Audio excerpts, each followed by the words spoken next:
I'm trying to let enough light in the door so you can see what I'm going to try to show you without you being able to see me very well since I'm still not looking too good with my dental issues here. It'll be a while longer. I got some other things to deal with first.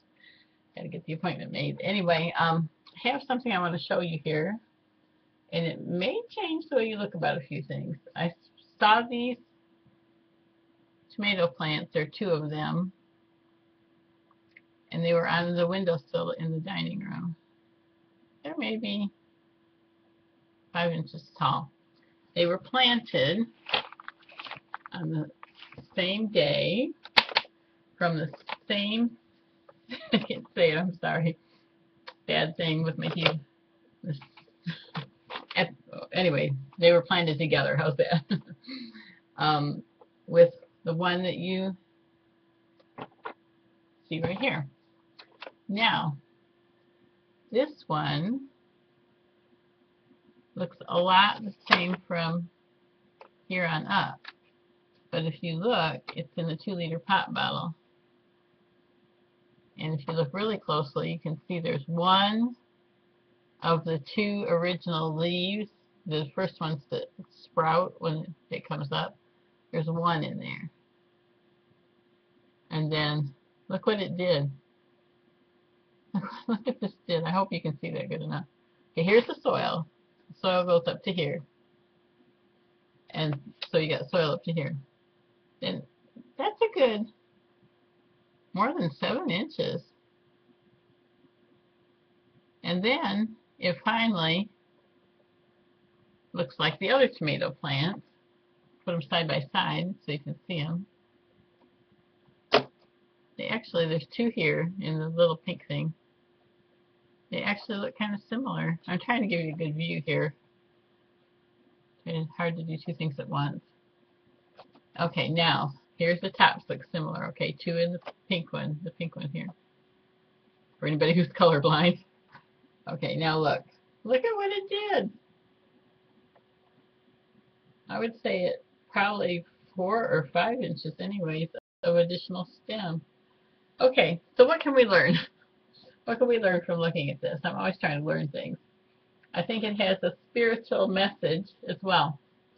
This tomato plant somehow, I don't want to say knew, K-N-E-W, but must have sensed, even though this green bottle, plastic bottle, is translucent and you can see through it. I mean, obviously I can see through it. I don't know about the tomato plant, but it's translucent, so the light comes through it. Part of the light, anyway, comes through it. I don't know how much it filters out. And, of course, the tomato plant probably didn't know that this was cut. I don't know if you can see that or not. It's kind of hard to there. You can kind of see it's cut. So it has like a hinge. And I understand that it didn't go through the neck of the bottle all by itself. It had a little help. But it had to get tall enough to get through the neck of that bottle. So if I were this tomato plant and I had to say, what was this tomato plant thinking? And that's using that term kind of loosely. I'm so sorry about not being able to say my S's. I'll be back to normal one of these days, but not today. If I were this tomato plant and I had to put this into words, what would you say? Think about that for a second. You might even want to pause the video for a minute and think about that. Well, if I had to speak for this tomato plant, I think what I would say was, I'm not going to sprout till I'm free. Look at that. We all want to be free. I think everybody wants to be free, especially teenagers, teens and 20s really want to be free, I think. We all want to be free.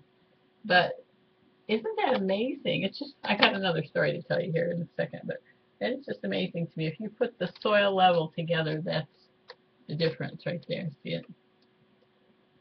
There's some other stories I want to tell you.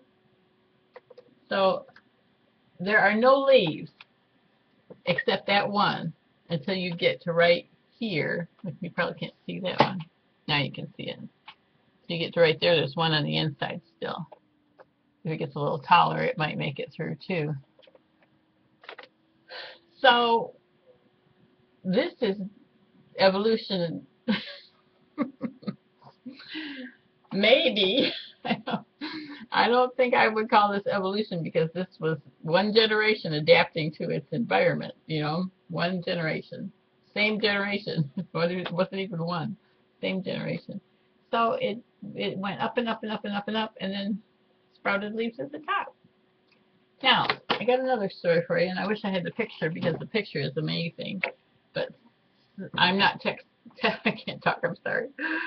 I'm not technically tech savvy, so I'm just going to tell you the story. It's actually, well, you can't even see my window today, but it's actually right out the side of my picture window.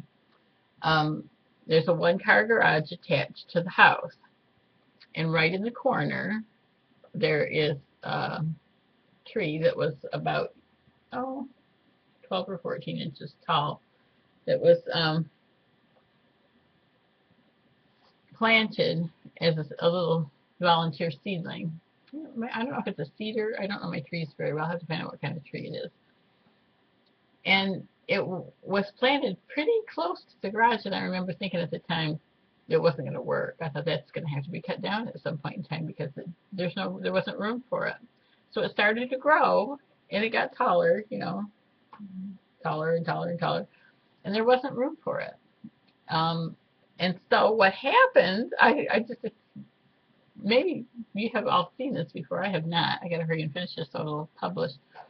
What happened was, as it grew, the branches that had no obstruction that were away from the garage branched way out and up. It went way out and up. And in a natural, I want to say bisymmetrical, is that the right term? I don't know. Formation.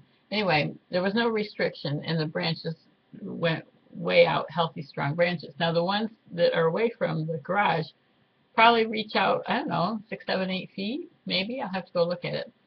The ones that face towards the garage, they did like this. They were like, "You're too close." It was like it was like the tree didn't want anything in its space or something. It was really wild. I hope this doesn't quit. I hope this doesn't quit. So they're short, and they lean in towards the trunk. It's like too close. You're too close. I'm going to lean this way. So I won't elaborate on that because I want this to publish. I'll just let that be something for you to think about.